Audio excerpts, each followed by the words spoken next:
Bonsoir Sébastien Chenu. Bonsoir madame. Vice-président du Rassemblement national et député du Nord. Merci d'avoir accepté notre invitation.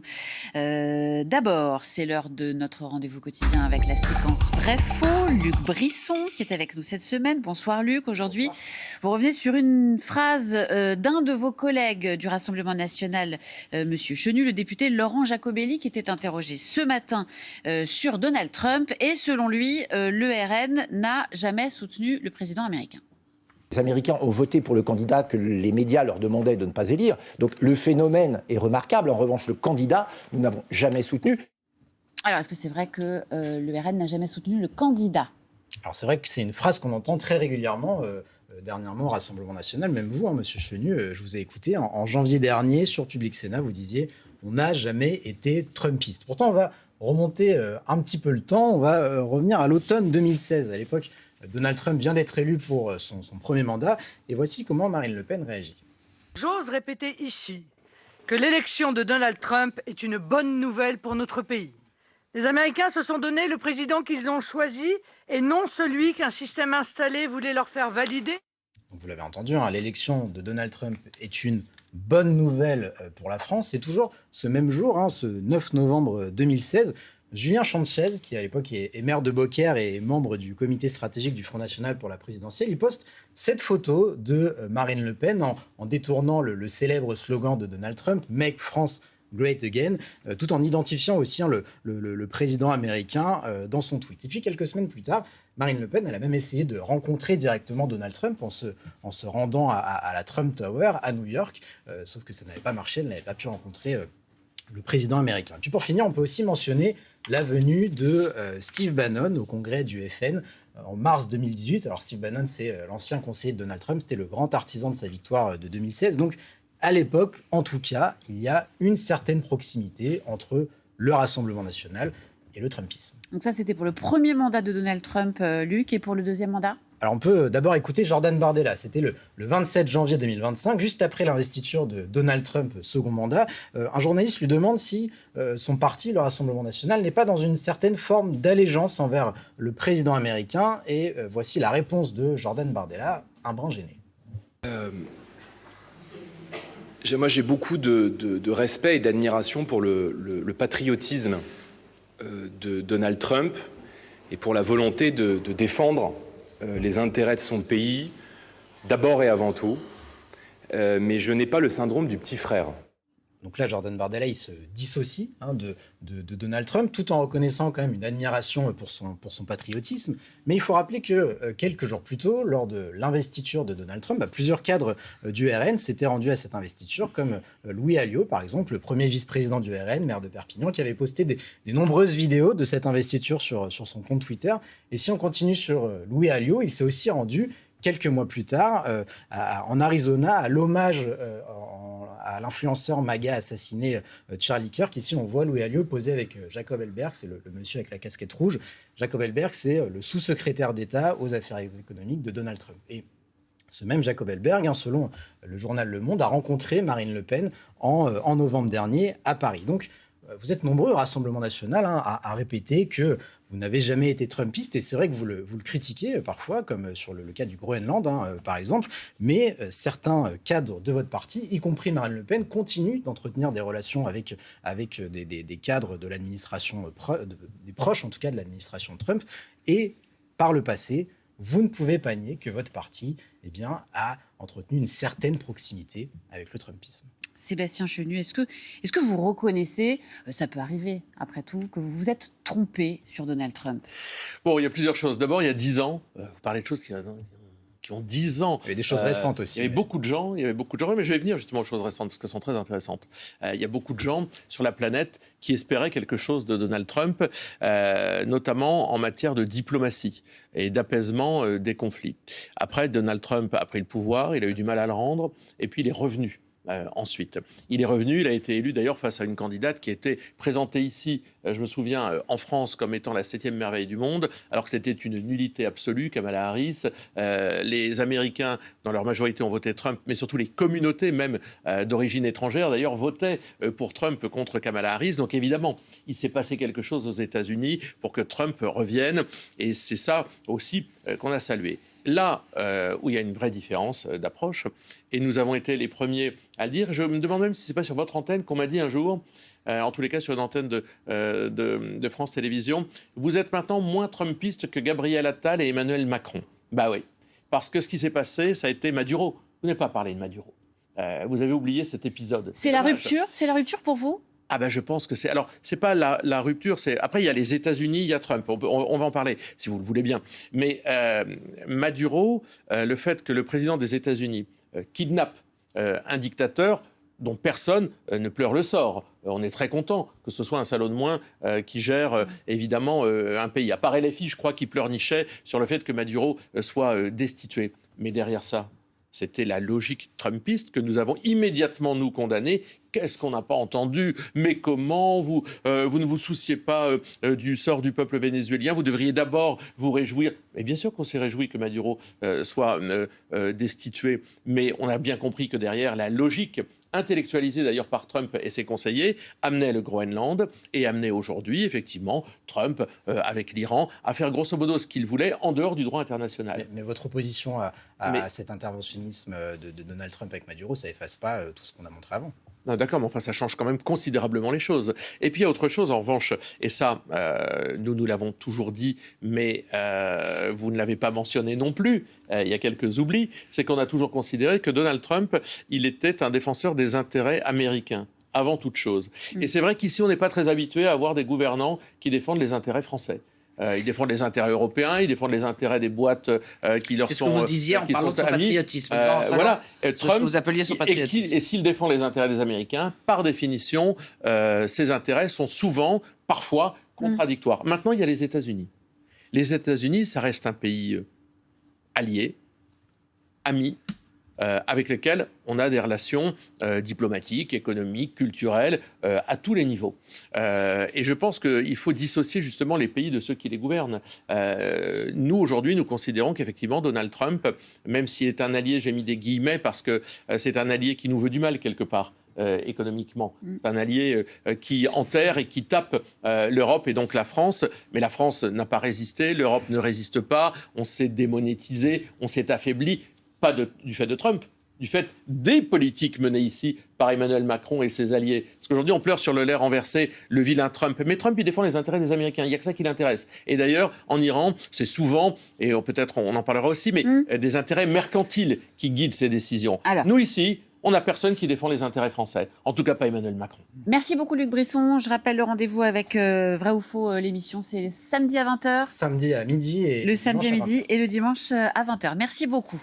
L'actualité internationale, l'actualité du soir, c'est évidemment l'annonce de ce cessez-le-feu au Liban. Sébastien Chenu, 10 jours de cessez-le-feu, obtenu après des négociations entre les responsables libanais et israéliens à Washington. On parlait des États-Unis, c'est une victoire diplomatique américaine ? C'est une bonne nouvelle surtout, c'est une bonne nouvelle. Tout ce qui peut aller vers la paix est une bonne nouvelle. Je rappelle que quand même le Liban et Israël sont toujours en guerre. En réalité, ce sont des pays qui sont en guerre depuis très longtemps. Et tout ce qui peut apaiser la situation, en particulier vis-à-vis des Libanais, nous un devoir de solidarité avec les Libanais qui, depuis 40 ans, vivent dans cette situation, dans un État miné par le Hezbollah. Eh bien, tout ce qui peut aller vers les voies de la paix, il faut, le prendre immédiatement. C'est une bonne nouvelle. Est-ce que vous trouvez que les Israéliens sont injustes envers nous ? C'est en clair envers Emmanuel Macron et les Français, parce qu'en gros, on nous a fait comprendre que notre présence était absolument totalement secondaire dans les négociations qu'il pouvait y avoir entre Israël et le Liban, et en gros, on est considéré un peu, non pas comme des ennemis d'Israël, mais bon, quel est votre un peu quand même parce qu'ils trouvent qu'en gros, on a reconnu la Palestine. Ouais. Bon, la France doit se tenir la plus éloignée possible des discussions, donc, c'est ce qu'a dit l'ambassadeur juste avec nous. Non, moi je Marine Le Pen a vu M. Zarq. On n'a pas fait les gestes d'amitié qu'on devait avoir vis-à-vis d'Israël au moment où il fallait les avoir. Notamment la reconnaissance de la Palestine dans ces moments excessivement tendus. Vous trouvez que c'était prématuré, qu'il fallait que ce soit un échange de quelque chose ? Je trouve qu'en tous les cas, ça tombait comme un cheveu sur la soupe et ça a été très mal vécu par les Israéliens. On est passé pour un pays qui n'était pas, d'ailleurs, c'était, je crois, leur propos, qui n'était plus un pays allié, en tous les cas, qui avait fait défaut en matière d'amitié, alors qu'on a une relation, là aussi, d'amitié, de solidarité nécessaire vis-à-vis d'Israël. Et moi, je pense qu'Emmanuel Macron a manqué à Israël. Et c'est dommage parce que ça a abîmé la relation qu'on a avec ce grand pays qui vit sous la menace existentielle. Il a un voisin qui veut le voir disparaître. L'Iran veut voir Israël disparaître et on leur a manqué. Donc après qu'ils en soient maris, qu'ils en soient mécontents, moi j'arrive à le comprendre, mais je trouve ça me fait mal pour mon pays.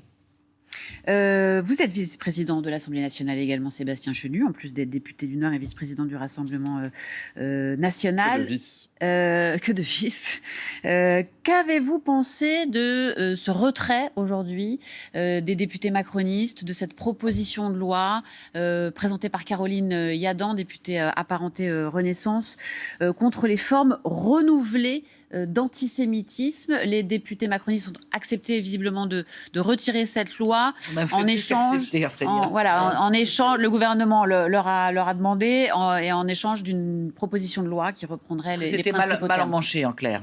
C'est le moins qu'on puisse dire. Et pourquoi ? Il y avait une très bonne intention de départ. Oui, l'antisémitisme se développe dans notre pays, malheureusement. Là encore, Emmanuel Macron, je ne dis pas qu'il laisse se développer l'antisémitisme, je dis qu'il a manqué des rendez-vous, il n'était pas présent à la marche contre l'antisémitisme. Tout ça, ça n'a quand même pas facilité les choses.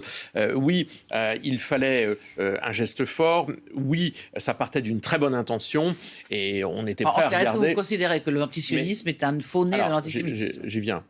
Bien souvent, l'antisionisme, pas toujours, mais bien souvent, l'antisionisme cache un antisémitisme militant. Mais pas toujours. On peut critiquer Netanyahou, on peut critiquer l'État d'Israël, on peut critiquer n'importe quel État d'ailleurs.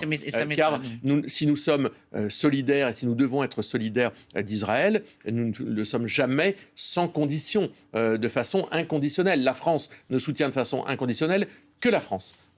Avec tous les autres pays, y compris ceux avec qui on est très amis et qu'on peut soutenir, il y a toujours des conditions à ces soutiens. Mais la formulation de la loi Yadan était très maladroite, le Conseil d'État l'a dit, et quelque part, parfois, le mieux est l'ennemi du bien.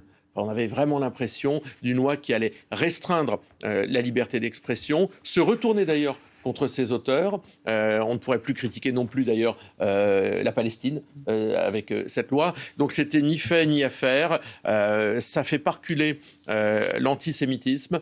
C'est pas cette loi qui l'aurait fait reculer malheureusement. Donc le problème reste entier. Si ça revient en juin, comme prévu, retricoter différemment, vous n'avez aucune hostilité de principe. On n'a aucune hostilité de principe, mais il faut quand même quelque chose qui ne limite pas la liberté d'expression à laquelle tout le monde est attaché. Vous ici, les premiers, le monde de la presse serait très ennuyé de ne pas pouvoir critiquer un État quel qu'il soit. Donc il faudra faire très attention à l'écriture. Moi, je pense que c'était vraiment mal embouché, mal enclenché, je ne sais pas comment on peut le dire, mais c'était pas terrible encore ça. Autre sujet d'actualité, Sébastien Chenu, le Premier ministre reçoit demain les représentants des boulangers qui demandent le droit de pouvoir travailler et surtout de faire travailler leurs employés le 1er mai. Est-ce que vous êtes d'accord avec ça ? Est-ce qu'il faut les laisser travailler ? Est-ce qu'il faut laisser travailler tout le monde ? Où est-ce que vous mettez la limite au Rassemblement national ? Je ne sais pas combien de temps ça va durer cette histoire avec les boulangers, mais enfin le moins qu'on puisse dire, c'est que le gouvernement n'est quand même pas très à l'aise et très doué en la matière. Bon, M. Lecornu a retiré ou s'est opposé à la discussion, en tous les cas, d'une proposition qui venait de ses propres troupes, de M. Attal, pour que, dans un cadre très particulier... et qui n'était pas si particulier que ça et qui était relativement large. Bon, enfin, des professionnels, un certain nombre de professionnels, dont une immense majorité d'entre eux étaient d'accord et demandeurs, puissent travailler à un moment très précis et dans un cadre qu'il était tout autant. Et d'ailleurs, s'il fallait resserrer le cadre, faire en sorte que ce soit ce qui est prévu, c'est fleuriste boulanger maintenant, voilà. Pour l'instant. Pourquoi pas ? Mais quand même, on en est là à empêcher des Français, sur la base du volontariat, de pouvoir ou de vouloir travailler un 1er mai. Moi, je suis attaché au 1er mai férié, je vais vous dire. Je pense que c'est bien qu'il y ait dans notre pays un certain nombre de conquêtes sociales qui soient marquées par un jour férié.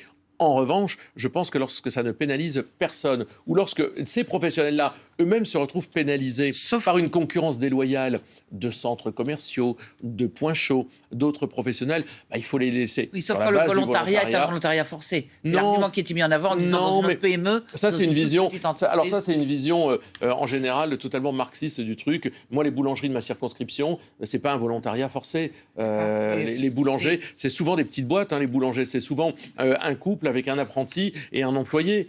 Ça va pas plus que ça. Et ils veulent travailler parce que sinon, c'est le point chaud non professionnel ou le supermarché immense du coin qui va lui empocher la journée. Sur la crise des carburants, vous continuez à réclamer une baisse de la TVA. Et est-ce que vous l'avez chiffré? Parce que vous savez que Oui. c'est la critique qui vous est beaucoup faite, c'est-à-dire de dire cette mesure, ça coûterait des milliards et on ne les a pas. Moi, je suis stupéfait de voir, si vous voulez, que le gouvernement laisse les Français, c'est, je crois, même le seul gouvernement de l'Union européenne, qui laisse quasiment les Français se débrouiller avec peut-être un petit bout d'un chèque Peut-être parce qu'on est les plus pauvres. Et les plus bah, alors, endettés?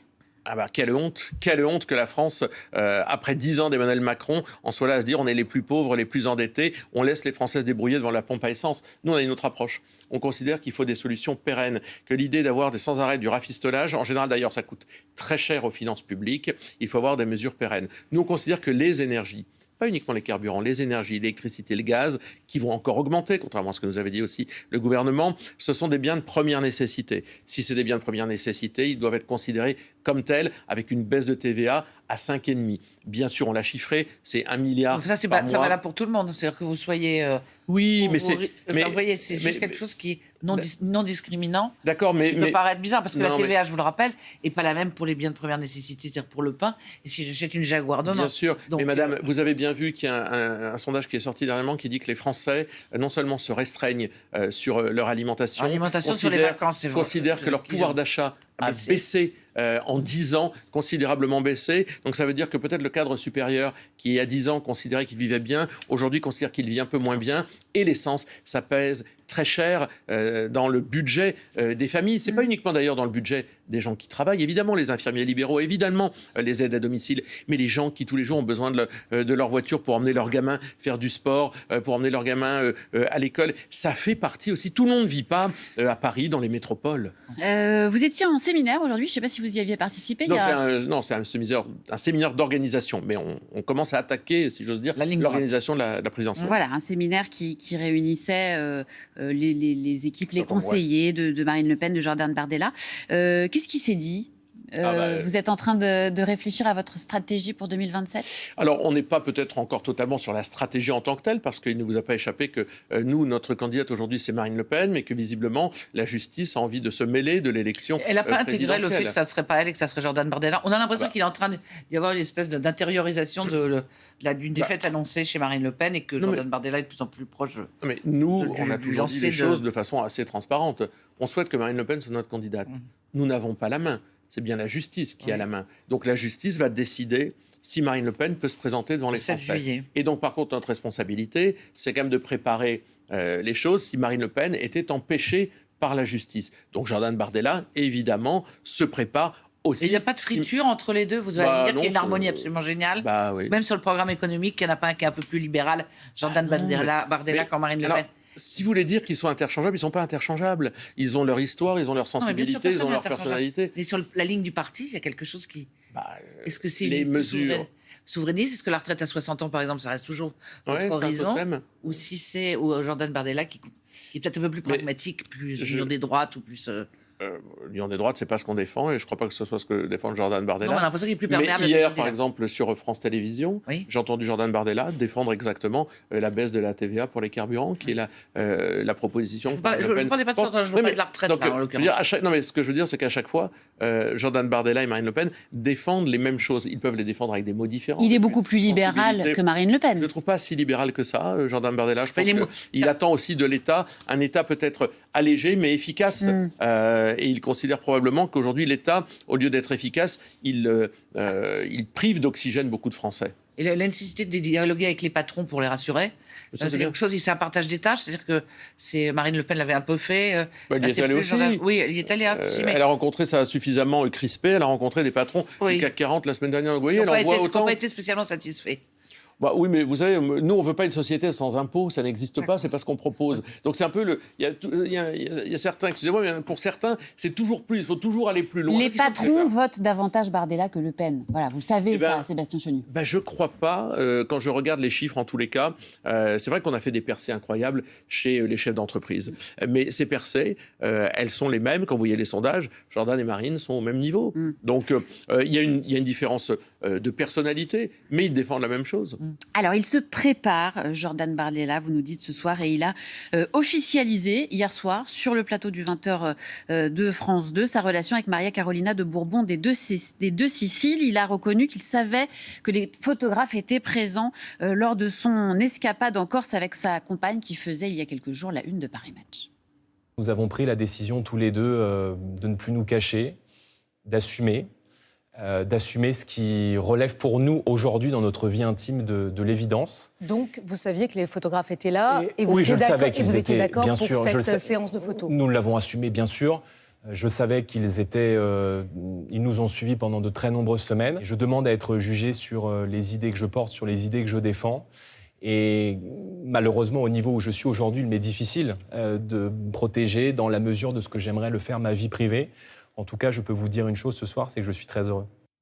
Sébastien Chenu, comme Nicolas Sarkozy et Carla Bruni en leur temps, ou Emmanuel et Brigitte Macron. Ça se passe encore comme ça, une campagne présidentielle en 2026 ? Il faut faire la une de Paris Match avec sa compagne ? C'est pas il faut faire la une de Paris Match, c'est que, évidemment, vous le savez bien, les photographes sont sur le dos d'un certain nombre de personnalités politiques qui peuvent possiblement concourir à l'élection présidentielle pour savoir quelle est leur vie privée.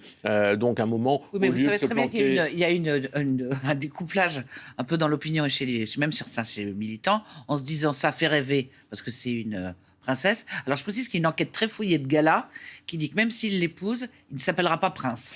Donc déjà, on a fait. Je suis pas sûr que ce soit son ambition. On a progressé sur ce dossier et d'autres qui disent que ça fait pas peuple.